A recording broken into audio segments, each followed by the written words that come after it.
You know, I should make like an infographic on the betrayal of trust and it's the town, the county, and the state have all betrayed us. The town, having their agent work in the planning, town plan, which we didn't have, and zoning office. That's what it's supposed to be called. It's the town plan. We didn't have a town plan. They took it and they shelved our town plan. And they changed the name to planning and zoning. There was no planning. There was just zoning enforcement, which we don't even know who it is now or what the files are. We haven't published an updated zoning map in 7 years. We have to work with Greenwich and all of the other towns in Fairfield County and pull this together. I should start a Google Drive shared folder where everybody posts everything that they have. All their town plans, their charters, their constitutions, their code, including the state constitution. I'll make this part of Mississippi's old constitution state. You don't even know what you have. All that's been changed, manipulated, updated. We can streamline. You can look at all of it now. And anything you don't like, get rid of it. Oh, this is great. I'm going to empower the people with Google Politics. See, Google levels the playing field like never before. For the first time, it's totally open, totally equal. The phrase levels the playing field like never before.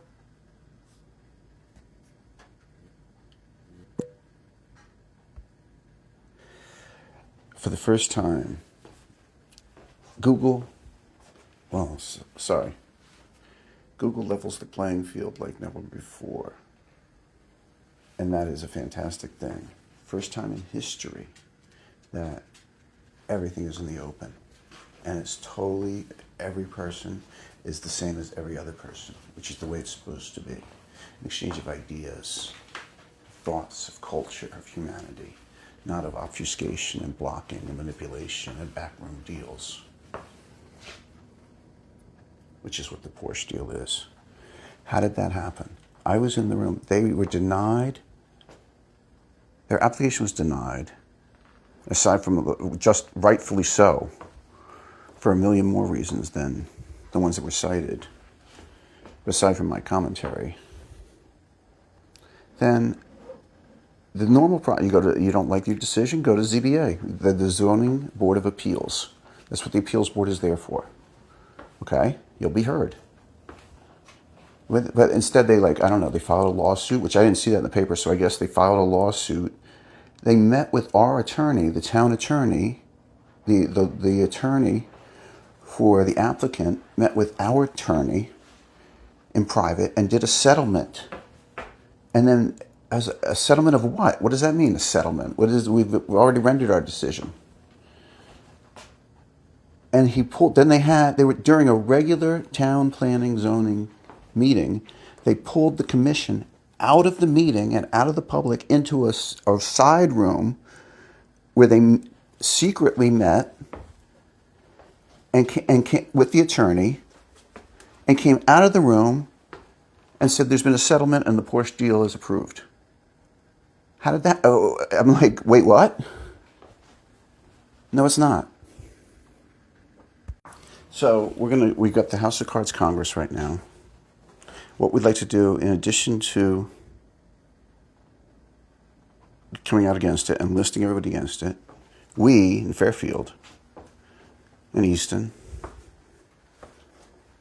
and Bridgeport are going to have just in our area, Fairfield, I can only speak for Fairfield, the 3 representatives in the House and Senate. We're going to pay for their salaries. Right now it's $40,000. And I've talked about before what that's done to artificially keep their income low, which makes them vulnerable to needing income. We all have to live. And so now you're underneath the Democratic Party's thumb. You want to keep your job, you got to do what I tell you. It's wrong.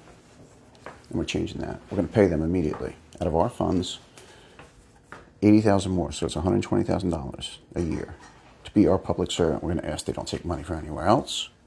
We're going to take steps to reduce influence in meetings that others have on them.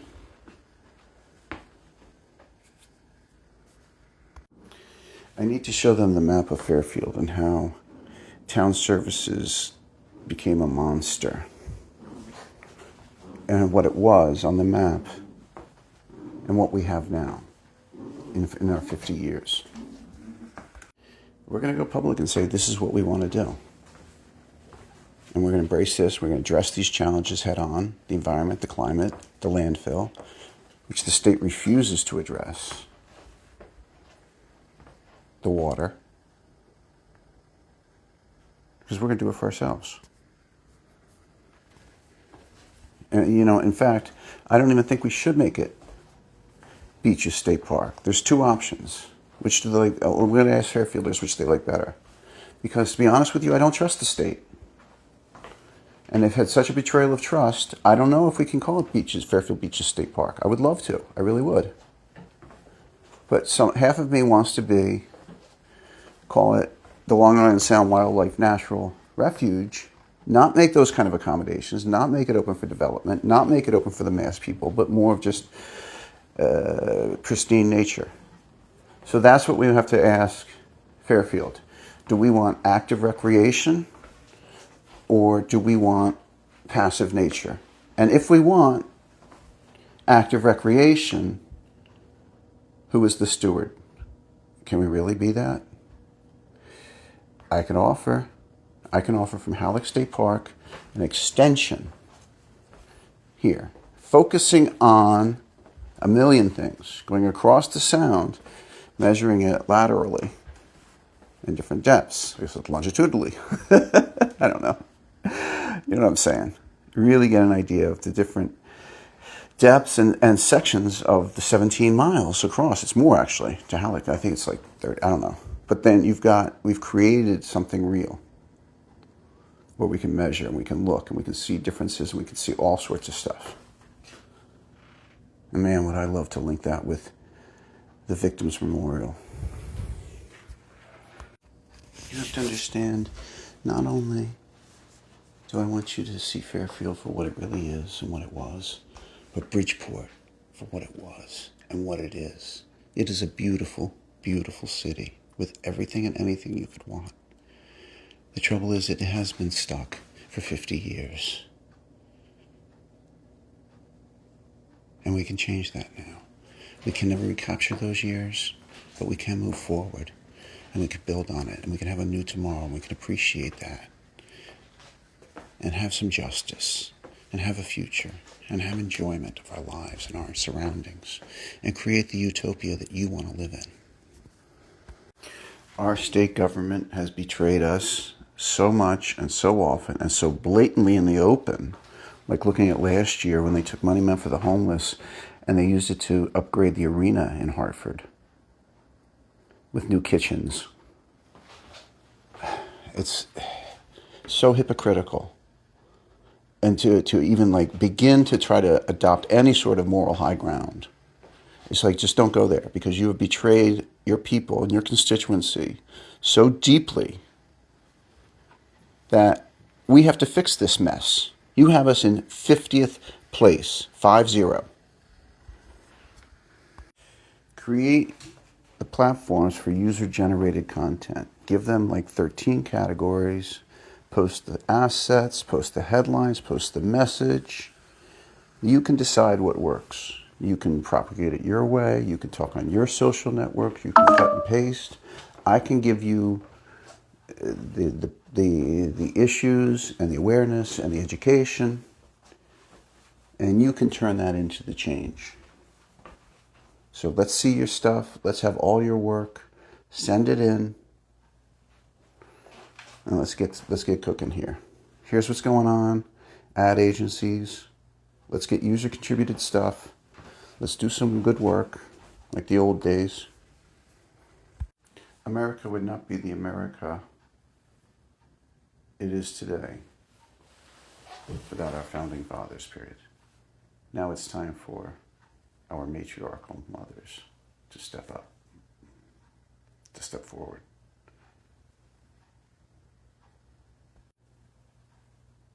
It's time for our matriarchal mothers to take the small steps for us to make giant leaps forward. take the step to give us all a giant leap forward.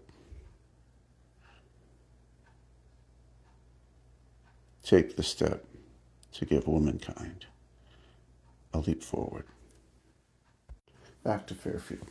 It's not about limiting public input. You know that you've limited our say, so it's not about running for office. You've shut us out again and again and again. You have shut me out for 25 years, and I'm not going to be shut out again. I could do a bit called 25 Years Without Oxygen about how I have been working for 25 years to effect change and to do something here in Fairfield, and have been blocked and blocked and blocked and blocked and blocked. Why is that? And how do you change that? This is our last chance. My subhead could be, I have been working for this moment for 25 years. This is our last chance. I've been trying to fight against this moment for 25 years. I've been fighting this moment for 25 years, period, semicolon. This is our last chance. It is about an industry that has made itself the locomotive of our entire state and has its tentacles and operations in every fabric of our government and local society, down to the employees within the town, to our elected officials, dominance of our elected officials, to the very laws and codes we write. Where today we are now left with the world's most aberrant, golden corral, all you can build delight that is not a stretch to call dystopia, period. It really lies before us. So we need to do now an active remediation program to undo all the damage that the state has done for the last 50 years. And there's a variety of ways you can do that. You can shave the tops off, you can move, you can lower. Like the book says, be creative, be original. If every picture tells a story, then here's one of me and my tale of how after 50 years, Fairfield can finally regain itself, control, its future, its life, period. Fairfield can finally reclaim itself. Idea, do a 3-minute blitz using these glasses. It forces me to be concise every second. And it's easy. I don't even have to edit. I just got it nailed right there. It's a new style using the glasses. Headline, until our public sector uninvents Google, comma, they better wake up to the new reality, period. Times have changed, semicolon, our public sector hasn't. That's the second idea. What I can't accept is that you are putting our lives at risk. There is no ecological awareness. There is no testing. There is no rising sea levels. The climate change, that is a huge, probably the most pressing factor in our lives right now. And we are literally in Fairfield on the front lines, and you just 100% ignored. And in fact, are building on the wetlands and naming the roads after what you are destroying. We need a reform on the infestation of real estate agents naming roads and developments, well, more with the roads, and politicians naming things after themselves. We got a lot of cleaning up to do there. Starting from the newest one I just saw, the condo complex. It's the driveway to the condo complex. They're calling it Oldfield Commons or something. Private. Private what? I'm going to go up your driveway to the condo? I'm going to put up a sign that says Schmivit. Private Schmivit. It's not a road. It's a driveway. That has to come down. All the ones. I don't like any private. But that particular one, or that pattern of like closing it off and giving them naming roads themselves and Sasco Point or whatever. It's like, no. No. In fact, we have a lot of renaming to do. Because where it gets confusing is, for instance, Post Road, that one block section, and it was maybe like half a mile long, of Post Road, where Fairfield Avenue is renamed Post Road. You have to remember, coming from Bridgeport. There's no reason that should have been renamed Post Road. Maybe it was originally. It was Route 1 right there. It was that connection before it came up and around. I don't know exactly why. But that should be renamed Fairfield Avenue to minimize confusion and stuff. And really address that hazardous look over the shoulder connection there. Which is like, the vendor doesn't even talk about that. They talk about a peanut because people are speeding too fast. It's not that. It's just a bad angle and jumping onto a tricky interchange is the problem. And then you have to cross over a lane of traffic, which is not a huge problem. The X pattern there, people make it work. But the danger is the one where you have to look over your shoulder with cars coming fast, and especially if you don't have good eyesight like myself, it can be really tough and dangerous. You got to turn around and look. Next, we should just extend the name of State Street, because again, it comes from Bridgeport into Fairfield, and just keep it as State Street there, not Commerce Drive. It's a made-up. It's the whole thing's a made-up construct. So you leave it as State Street going all the way down, except for the one area. Instead of calling it Constant just call it Constant Dead End, because that's what it is. Because you're not through access. You open up the access, you can call it Bigelow. That whole complex is going to be called Bigelow. And we're going to leave that as a scar, as a wart, to remind ourselves what could have been.